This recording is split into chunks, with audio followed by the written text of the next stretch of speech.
Good morning, good afternoon, and good evening. This is Ninth Legion. Let's play some more Xenonauts Community Edition. And yeah, we're returning from another not great mission. This is actually one of the roughest starts I've had for playing Xenonauts, so clearly I'm doing something wrong. But we are down 4 soldiers so far with another badly wounded. In fact, I think we've got 2 wounded. I don't know, we'll have to wait for Charlie 1 to get back to the base and check what our supply levels are like. Supply levels. Our personnel levels. I shouldn't refer to soldiers as supplies. That's a bit inhumane. There is clearly some shit going down over in the Soviet Union. What do we got? A freak firestorm, forest fires, and an abduction. That's not good. That's going to make the Soviet Union very unhappy with us. Yep, they're already cutting 27,000 of our funding, which is kind of sucky. North Africa, South Africa are both giving us more money though, so we're still up 3,000 for this month.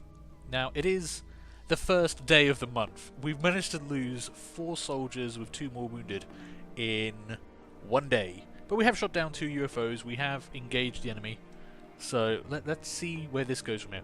I've had starts before, previously, where we've not actually seen aliens, we've not encountered a UFO for a couple of days, like they've been around the other part of the world.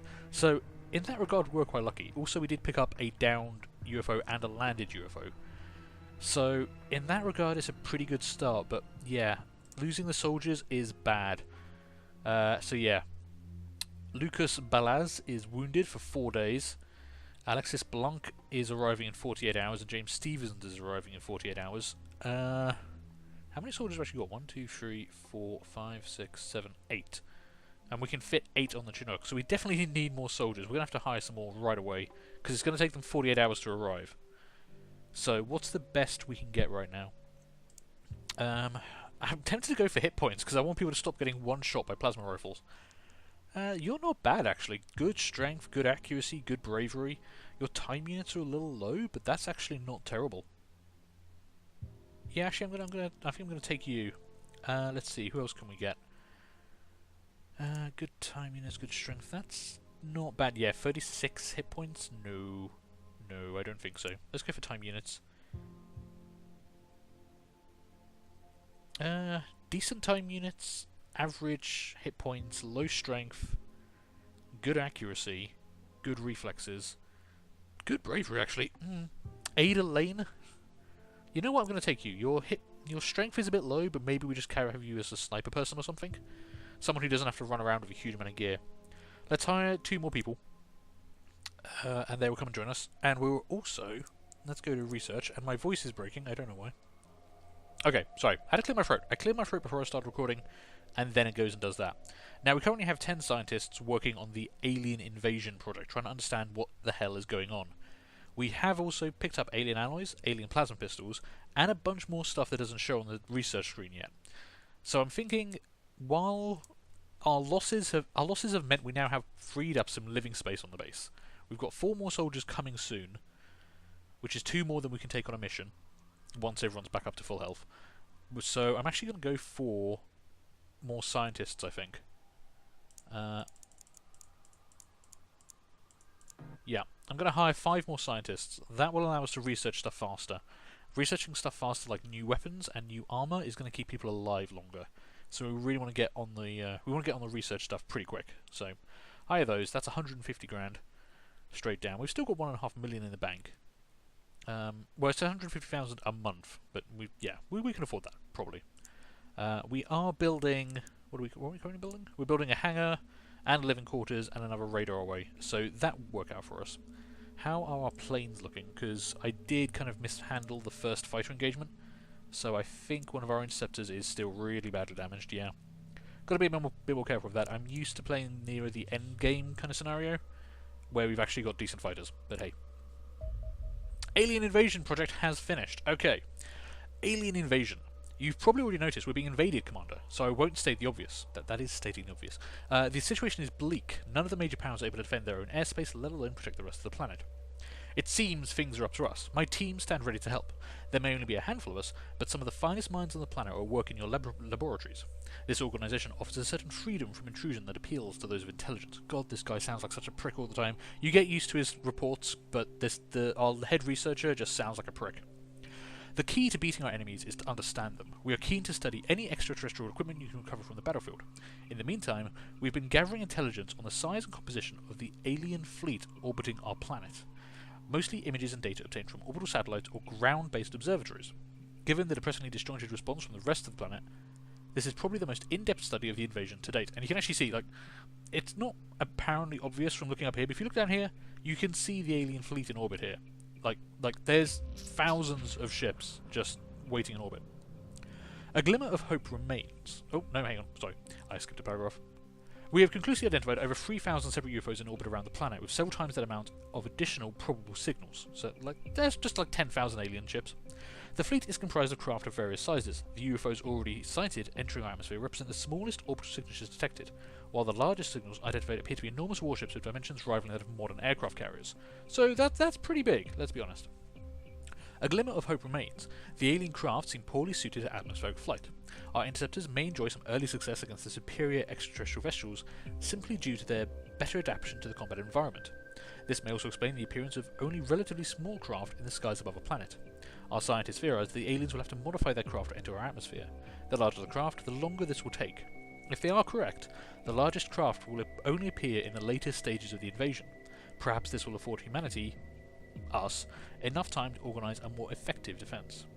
I have two recommendations: that we consider supplementing our existing F-17 Condor aircraft with heavier interceptor capable of carrying more powerful weapons, and that we investigate some form of battlefield support vehicle to aid our soldiers while securing crashed alien craft. Both proposals are already on your desk. So, we've completed alien invasion research. That now unlocks two more lines of research for us: the high-speed interceptor and a Hunter scout car. Let's go take a look at those. So the high-speed interceptor is a fighter craft capable of carrying heavy air-to-air missiles. It doesn't carry a machine gun, the minigun that our F-17s carry, which is what we use to actually shoot down the small alien craft. It carries two heavy torpedoes. Now these are big, slow missiles. They're not designed for shooting down the small craft we've seen yet, but they are devastating to larger craft and become very important later in the game. The high-speed interceptor isn't a great platform in and of itself. The weapons it carries are powerful. The fighter itself has a long range and is fast, but it's not manoeuvrable. It can't roll out the way, it can't do a combat roll to start evading enemy fire like we did with the F-17, which is pretty much the only reason that F-17 is still alive. So you got to be careful with high-speed interceptors. You don't just want to switch over to them. They're not a straight upgrade to the F-17, but they are very useful. We can also research the Hunter scout car, a battlefield scout car that can be deployed in battle alongside our soldiers. Has a longer sight range than soldiers and is armed with a machine gun turret. It's basically a mobile machine gun. You might have seen the previous two battles. We do have a machine gunner on our team. They don't get into range very often, and they've never actually fired in anger, because moving them and firing them are things that have to happen on two separate turns. You can't do both, and until later in the game when people are stronger and they have more time units. This gives us the opportunity to have a mobile machine gun. The vehicle itself can also act as cover, which means crossing open ground suddenly becomes a lot less dangerous. The problem with vehicles in this game, and it's not really a problem, it's a design choice, and I completely understand, they don't level up. You build a vehicle, that vehicle remains basically the same statistics from the day you build it to the very end of the game. Whereas if you have a soldier, they're going to be leveling up, they're going to be getting better and better and better as they get more experience. Scout cars are also pretty big and pretty heavy. I think it would replace 2 of our soldiers for 1 unit, so we'd end up with 6 soldiers in the dropship and a scout car. There are other vehicles available later down the line, and you can change some of their weaponry. So machine guns, later on you can get rocket launchers, laser cannons, all this kind of stuff. For now, I want to go for the high-speed interceptor, because I think that's pretty useful. The second priority will be alien alloys. Alien craft are built from exotic materials with remarkable properties. Performing analysis on them may allow us to identify them. That is actually a chain of research that will allow us to build armour, which might mean people stop getting one-shot by aliens across the map. So, let's get the high-speed interceptor first. We've got 10 scientists on it for now. It's a pretty quick one. I'm going to put another 5 on as soon as the new scientists arrive, so that should be fine.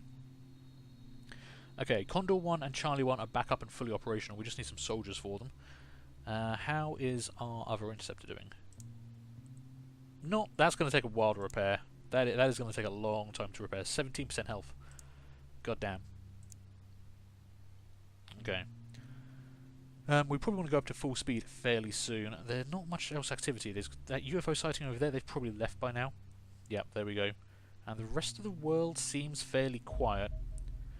Light Scout UFO. My team has finished preliminary studies on the recovered UFO hull. We have designated it as a Light Scout. It is very small compared to some of the orbital signals we have detected, barely more than a probe. So basically, this is just extra info we get. We don't have to do a research project on the Light Scout UFO, it's just something that happens in the background. I think this one might have happened a lot faster because we actually captured an intact Light Scout, which is pretty useful. Now, it is important to note that it has poor combat performance for such an advanced vessel. It is no match for one of our Condor Interceptors. The main weapon is an energy cannon mounted beneath the saucer, which has a relatively slow fire speed and a shorter range than our Sidewinder missiles. This is where we went wrong last time. The initial engagement with our Condor 2 I believe it was, we fired off both missiles as soon as we got into range. This then did a combat roll and basically dodged out the way of the missiles, forcing us to go to guns on it. It went to guns on us, we just beat out, which is why we got away with like 10% health. So, you do have to treat these things with a bit of respect, but you've just got to manage your missiles, is essentially what needs to happen. I didn't manage our missiles. Hopefully I'll get a chance to show that off next time. Speed up time again, and Condor 2 is fully repaired. The season autopsy. Again, this is just research that's happening in the background. We don't need to do a specific project to do this. A season is a humanoid alien that stands approximately 170 centimeters, 5 foot 7 inches, which is coincidentally my height, tall. I imagine you share our surprise that they resemble humanity so closely. Statistically, we believe the likelihood of this occurring by chance is effectively 0. So there's a lot of information here, but the most part of it is they are weaker and less hardy than us, which means they can take less damage, but they carry more powerful weapons at the start of the game, so they seem stronger than us. There are a couple of other things. I believe, yeah, they have a substantially enlarged cranium, contains a corresponding increase in brain tissue, and vocal cords are trophied to the point where verbal communication would be impossible. So basically, it's a psychic alien species. You know, probably genetically engineered, heavily modified, and very definitely alien. But not too much of a threat once we get some guns that can actually do the same damage as theirs. Right now, we don't have that. And here we go, research on scouting missions. So we've seen a couple of these so far. This is actually what we've intercepted 2 of. As requested, we at Strategic Planning have started to analyse extraterrestrial UFO activity and determine their military objectives, meaning those no disrespect to R&D, but interpreting extraterrestrial strategy is best suited to men who do it for a living. I'll be keeping you updated on whatever we can discover about extraterrestrial UFO activity, like now, for instance. So, there was a confirmed sighting of a UFO, a Light Scout class, circling low over a classified research station in America.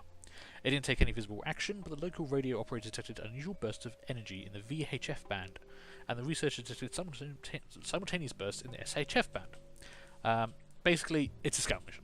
This is Light Scout UFOs perform scout missions. This is useful to know because they will remain in the air for an extended period of time, gathering intel on potential targets. That means the scout missions are probably the easiest thing to intercept.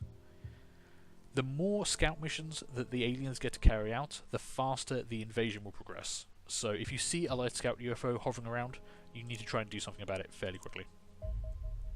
And there we go. So this is a season non-combatant analysis. This is the red shirts, basically. Kind of opposite of Star Trek, where the red shirts are the security. In Xenonauts, the red shirts are the non-combat guys. So the seasons are, you know, weak. They have fairly light body armor and unusual sensory acuity. That's basically it. So also don't forget that humans can wear dark glasses and wear red t-shirts, and don't just shoot everyone who kind of looks like that in the distance that you can't quite make out clearly. You know, just don't murder everyone who's wearing a red t-shirt, basically. I'm not going to read all of these out. I'll let you guys just go through them in your own time because you'll get very sick of my voice. But the good thing to know is that they are weak. Once you get a decent gun or get in range of the red shirts, they will die. They're not the ones you have to worry about. No other activity. So this is actually pretty good because we really need those soldiers to arrive, and they should be arriving right now. So that gives us 2 more soldiers. So go to the base and let's actually get people on board. So we have 2 unassigned people. Where's our wounded person? Are they just not on the list at all at the moment? Yeah, Lucas Balaz is wounded for 1 more day. That doesn't mean he's going to be at full health when he comes back, but he will be able to go on the roster even though he's kind of badly injured. So you've got to watch out for that. And we do have a memorial here of our fallen soldiers so far. None of them got any kills, which I suppose is kind of lucky because that meant we didn't actually lose anyone of note. You know, we do have some sergeants now. I don't want to start losing our sergeants because they've started leveling up. I mean, 73 time units, 69 hit points. That's pretty good. We want to try and keep that person alive. So you two, you've both got to go to Charlie 1. We need you both to go and do your jobs. And we have 2 more soldiers arriving fairly soon as well. I think they're arriving in 25 hours. That's not bad, just over a day. Now, what's our current loadout looking like? Because we have lost... Did we lose our machine gunner? Did I not replace our machine gunner? No, there you are. Oh, I didn't actually change your default role. So, Xenonauts is really cool because it gives you a way of easily optimizing this. You can actually just say what you want their role to be.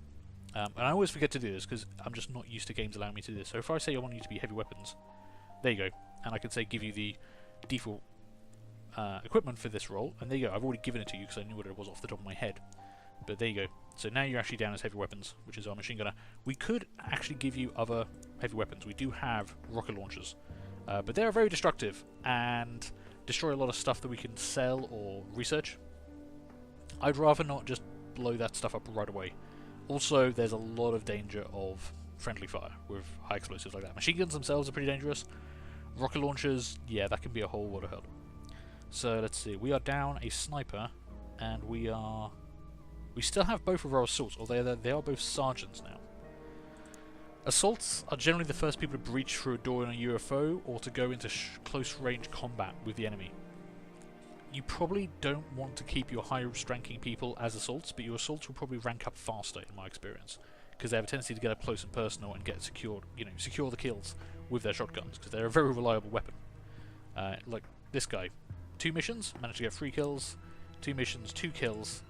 Okay, one of our snipers has managed to get 2 kills. Yeah, so you've got to be careful.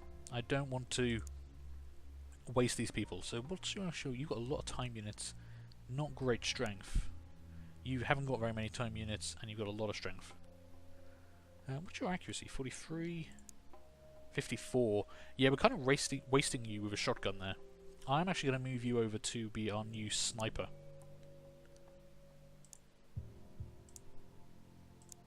There we go. I think you'll actually be pretty good as a sniper. I'm also going to give you another grenade, because it looks like you can afford to carry one, just in case. Which means we want to make one of you 2 people an assault. So, 61 time units, 61 hit points. Yep, that makes you an assault, my friend. Your strength isn't great, but the assault equipment is actually one of the lightest. So you should be able to carry all of that pretty well. Yeah, in fact, you can carry everything. More grenades, though, I think. Thank you. And I think for the time being, we will keep you as a rifleman. Although you can't afford to carry that many grenades, so get rid of those 2. Take another normal grenade. That should hold you for the time being. Let's get you set up on the dropship. So, ballistic rifle by the door. Ballistic shotgun shouldn't be there. Yeah, you need to come back. You need to move forward. Ballistic rifle, precision rifle.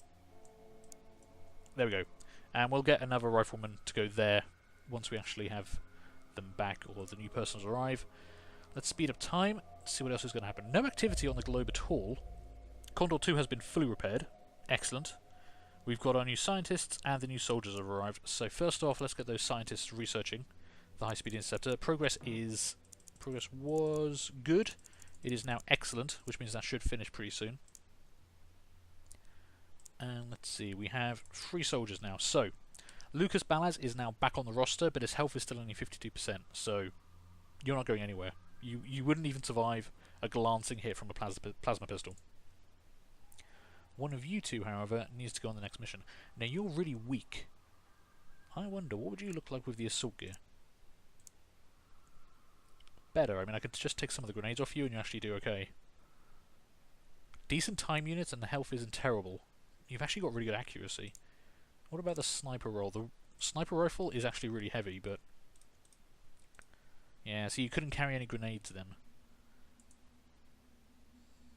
Whereas you are healthy and strong and accurate. Okay, I think Ada Lane, you got that little... You look like a bit of a punk rock chick. You've got that little bit of purple in your hair. I think you suit the role of an assault, and you can carry the most equipment, because shotguns are actually relatively light. So let's assign you to Charlie 1 as another assault. And our former assault, Sergeant Leonard Romanov, I'm going to change you over to a strength of 64. What's the strength of our current heavy weapons guy? 52. Ooh, actually, yeah, I'm going to make you the machine gunner. You get the heavy weapons. Have fun with that. And you've even got space left over, because the weight of this thing is pretty bad. It just weighs a lot. Let's get you a med kit. You can even carry grenades, good lord. I could give you another belt of ammunition, but I just don't think you're going to need it. This heavy weapons guy, you can just go back to being a rifleman. That should hold you over for the time being. Get rid of the useless grenades. There we go. Tempting to take another sniper. Snipers are very powerful weapons and can one-shot seasons in the early game, but their mobility is limited, and I think we're probably better off with a few more riflemen. I think. We'll see. Where's the machine gun guy? Right. Ballistic rifle, come to the back. You go there. Shotgun. Shotgun. Ballistic rifle, sniper rifles. Okay, good. That's a pretty good setup. Now we just need some aliens to fight, which is basically what we've got to wait for. So go to the fastest time. Days are ticking by. The construction of the new hangar has been completed, and the living quarters have been completed. So go to base. That means we've now got 35 spare beds in the base. So straight off, I want more scientists. I just want more scientists. We need to research stuff. I mean, we need to research it fast. Apart from, I don't have any more lab space. Damn, I knew I was going to forget something. How much is a lab? Laboratory. 10 days, 15 capacity. Cost us 100,000. We can probably afford that. I'll put it next door to the other lab, just for simplicity's sake. Yeah, let's get that built. I should have started building that at the start, actually. Well, we've got plenty of personnel capacity for when we can hire more people. We could also hire more engineers, because we are going to start building stuff soon, hopefully. Now, we've got 2 spare hangars. Oh, no, I don't want to do that. What I'm trying to do is not select this anymore. There we go. I'm tempted to buy a new plane. F-17s are normal aircraft. They're modified for Xenonaut work for the interceptions we're carrying out, but we can just buy them from world governments, which I'm quite tempted to do. Anything else other than an F-17 or a Charlie 1 dropship, we have to buy ourselves. And we're going to be seeing a lot of interceptions, and as you've seen, damage can rack up pretty quickly on a Condor. But for the time being, I'm going to hold off. I think we're going to wait. If we need to buy another one, we can get one delivered pretty quickly. So let's not spend money we don't have to. I'd rather have space open for more interceptors, like the high-speed interceptor, when the design is finished. How is the research doing on that? Still excellent. That should finish very soon. Okay. Whoa, okay. This is the problem here. Lots of UFO sightings up here, and down here. But not in our range. We can't see any of what's going on. Wow, the Soviet Union is getting hammered. That's now negative 60... Their funding has gone down by 67,000. They're still offering us over 400,000. But that is dropping significantly. As is Central America. North America is still okay. Yeah, we need some aliens to fly over here, please. That'd be really nice.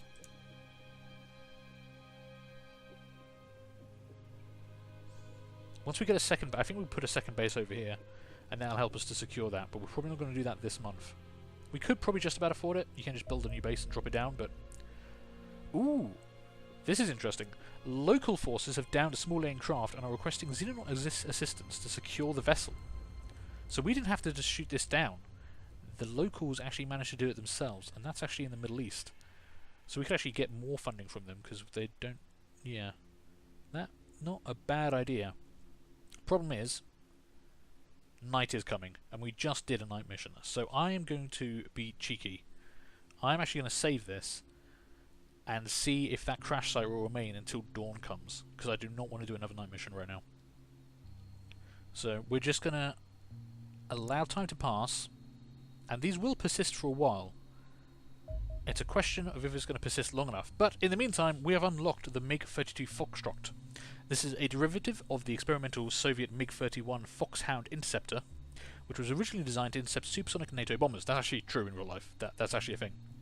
The Foxhound had the immense speed and climb rate it will need to catch fast UFOs and the additional firepower required to deal with heavier alien craft. Now this is perfect for us, because this is what we need. So it's only got 2 hard points, but they can carry massive torpedoes. known as the Avalanche. And the Sidewinder and the Avalanche are both missiles that you got to use in the original XCOM games. So it's a nice throwback there. In the original game, you could actually put both missiles on all craft, but in this game, Avalanche are specifically torpedoes designed for heavy interceptors like this. Now, that's really good for us, because I want to start building one of those immediately, because they take a while to build. Now, we do need a new research project, which is going to be alien alloys, as we spoke about before, and I want all my research scientists working on that. Our base has an engineering section. We have a workshop on site. We have engineers who've been, up until now, doing nothing, getting paid just to be around. So they're going to start building for me a Foxtrot Interceptor. It costs $200,000 to build, so that's 20% of our remaining money, and it will take 40 days, 40 man days. So if we commence this project and say I want to build one, well, I could build two, but let's just go with one for now. With 10 engineers assigned, it will finish in 4 days, which isn't too bad, but you've got to bear this in mind. Stuff takes a while to build. We can get a Condor delivered in about a day, whereas building a new Foxtrot Interceptor will take a long time. We've already done that, so that's fine. What we want to do is see if this crash site's going to hang around for dawn. It looks like it will, so let's go. Charlie 1, launch, intercept that crash site. In the daytime, thank God. And Charlie 1 has reached the crash site 002. Oh yeah, I guess because this is actually our third mission, but the first one we did was a landed UFO, so this is only the second crash site. Good to know. That confused me for a second. And I think we're going to jump in and actually engage this straight away. However, I'm going to take a break here. Sorry there's no actual combat this time, it's just a lot of between combat moments. But this episode's already half an hour, and the previous 2 combats have taken about an hour each. So I don't want to start one on the end of this and have a 2-hour or an hour and a half long episode. So I'm going to take a break here. Thank you guys for watching. I hope you enjoyed all that. Do feel free to leave a like, leave a comment, and subscribe if you did. And hopefully, I'm going to see you later on for the next one where we deal with Crash Site 002. Bye.